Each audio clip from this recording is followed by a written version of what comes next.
Tenemos contacto con Jonathan Ruiz Torre, director general de Proyectos Especiales y Ediciones Regionales, columnista. Él escribe Parteaguas en el periódico El Financiero, su periódico, y con él queremos, además de saludarlo, comentar con usted este tema del presupuesto que ha sido ya muy comentado porque ha habido comentarios, por ejemplo, de la calificadora Moody's, en donde dicen ellos, que a eso se dedican, para recomendar inversiones en México, que este presupuesto presentado por el gobierno de la 4T pone en aprietos, va a poner en aprietos al próximo gobierno, a quien resulte electa, va a ser mujer, el 5 de julio. Jonathan, bienvenido, ¿cómo estás? Muy buenas noches. Buenas noches, Pepe, un placer como siempre. Muchas gracias. Verdades, mentiras, miedos, advertencias, paquete nuevo, el último paquete que presenta este gobierno López Obradorista, ¿en qué posición va a heredar el poder, ya el poder real económico, a quien lo suceda? Hay que entender el proceso en el que estamos, es un proceso cíclico, anual, en el que el Congreso, los diputados, deciden si lo que está proponiendo el presidente es correcto o no.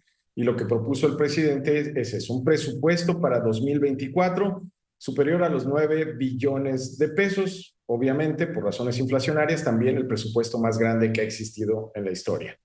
Ahora bien, lo que más ha preocupado a los analistas, a los expertos, tiene que ver con un déficit que se está previendo que sea casi del 5%, Pepe. ¿Qué significa eso? Pues puede suceder en nuestras casas. El hecho de que tú gastes más de lo que recibes. Y eso es lo que está previendo el gobierno, que gastará más de lo que percibirá por la vía de impuestos. ¿Cuánto más? Bueno, pues 5%, bueno, 4.9% más para ser exactos. Esa cifra no es algo, digamos, que sea en sí misma alarmante. No es una cifra, digamos, demasiado grande con relación a lo que representa para otros países. Lo que sí significa es un cambio de tendencia, Pepe. Lo que estamos viendo es que el presidente o la administración del presidente López Obrador está abriendo la puerta a algo que no había ocurrido desde 1990, y es un crecimiento justamente en el déficit fiscal, lo que significa que necesitamos pedir prestado para salir tablas con los gastos. Y mientras más crezca ese número, pues más tenemos que pedir prestado. Cuando empezó este gobierno, ese déficit fiscal estaba por debajo del 2% y ahora lo van a llevar a casi un 5%. Insisto, el monto de la deuda que adquiriremos por esta razón, si es que lo aprueban los diputados, no es exorbitante cuando se le compara con el monto de la deuda de países como Brasil, mucho menos si se compara con el volumen de la deuda de los Estados Unidos. Pero, insisto, el tema es el cambio de tendencia, el hecho de Claro, que un sí, gobierno, el te actual, interrumpo, Jonathan, esté porque, ya fijando una tendencia claro, de crecimiento sí. en el gasto para que no le alcance el gobierno, y en el próximo sexenio, sea quien sea, tenga que revisar cuentas y ver cómo le va a hacer para que no se le desvíe el curso de la economía que hasta ahora ha sido estable en los últimos años, Pepe. Había dicho el presidente de la República desde que inició su mandato que no iba a endeudar al país. Bueno, pues ya estamos viendo que está creciendo el problema de la deuda. Claro, entiendo que no es mortal endeudarse, pero quizás sea peligroso endeudarse en una proporción, digamos, incontrolable. Y lo que tú mencionabas ahorita al final, ¿qué va a heredar a su sucesora a partir de que tome posesión en el 1 de octubre del 2024?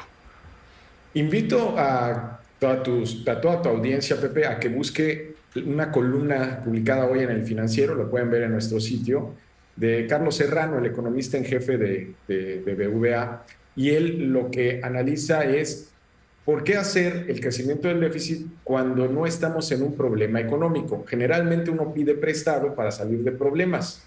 En este momento, México va a crecer y es lo que está previendo el mismo gobierno, que está estimando un crecimiento hasta el 3.5% para el año entrante. Lo que está es cuestionando, ¿por qué hacerlo? No hay una respuesta clara hasta el momento. Yo te puedo dar mi personal punto de vista y es que el gobierno está levantando recursos para que no falte para proyectos emblemáticos del presidente López Obrador y para, digamos, el reparto social. La mayor parte del incremento en el gasto que vamos a tener para el próximo año, Pepe, se va a ir a dos cosas. Una es netamente responsabilidad de este gobierno, el haber decidido que se van a hacer reparticiones, sea para las personas de mayor edad en este país o bien para ciertas personas que califican por estudiantes o por no poder estudiar. En fin, esos programas sociales son los que se llevan la mayor parte del incremento. La otra parte del incremento que se le lleva es el incremento en el costo de la deuda. Como sabes, Pepe, a los gobiernos del mundo se les pasó la mano con la emisión de billetes, particularmente Estados Unidos y Europa, emitieron un montón de billetes y ahora quieren parar esa inflación. ¿Cómo? Subiendo sus tasas, es decir, impidiendo que haya créditos baratos y con eso quieren recoger dinero. Eso lo que está provocando es que la deuda se encarezca, la deuda que ya existía y la deuda que vamos a adquirir. Ahora las tasas las pagamos más caras, inclusive en la hipoteca, Pepe.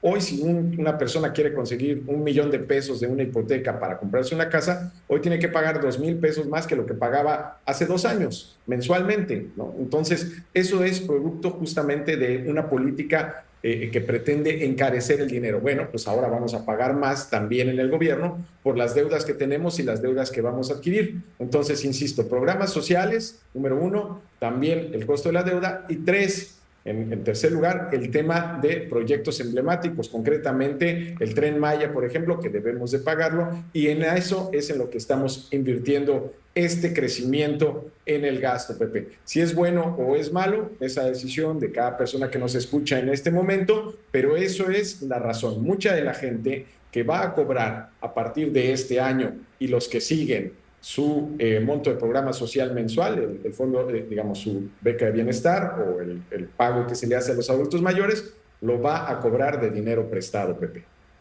Jonathan Ruiz Torre, es un panorama ciertamente preocupante.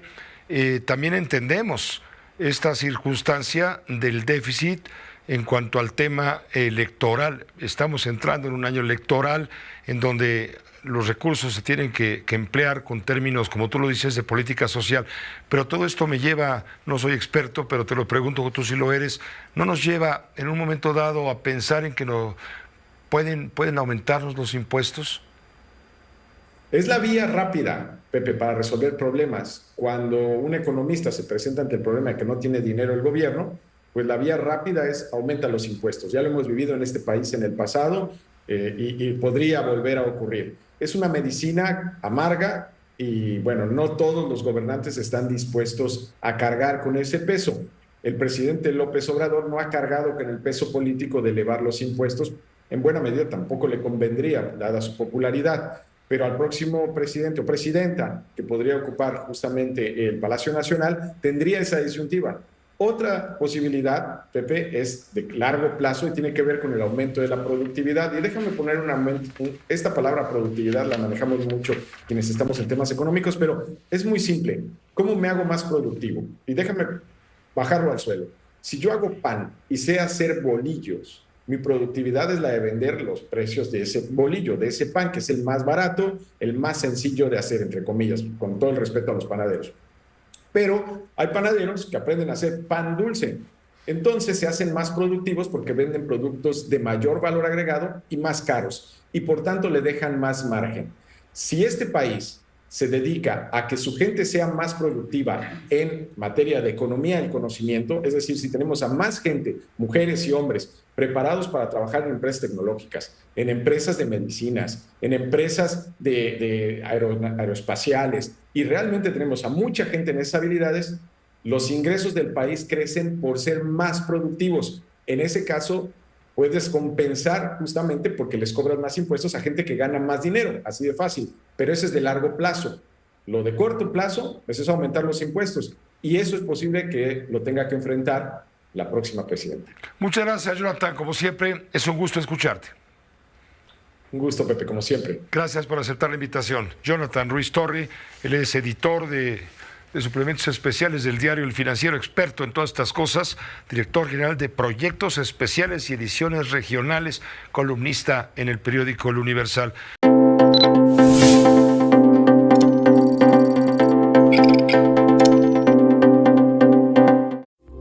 Esta fue una producción de Grupo Fórmula. Encuentra más contenido como este en radioformula.mx.